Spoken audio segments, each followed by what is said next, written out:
ছোট্ট ব্লগ, কুকুরের বাসস্থান, ধানের গোড়া, সুরক্ষা স্তম্ভ, ফুলসজ্জা,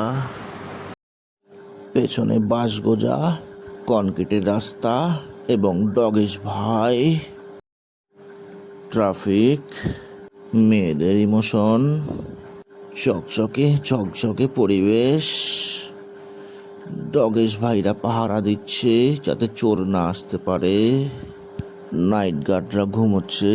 মনোরম পরিবেশে, সুয়েজ খালে জল জমেছে, অনেক জল, এ পাশে গরু ও পাশে গরু, বিয়ে বাড়ি হইচই, অনেক বিয়ে, হাওড়া ব্রিজ, হেলিকপ্টার, চারিদিকে হেলিকপ্টার, হোমিওপ্যাথির দোকান, হিরো তৈরি হওয়ার জায়গা, শেষ।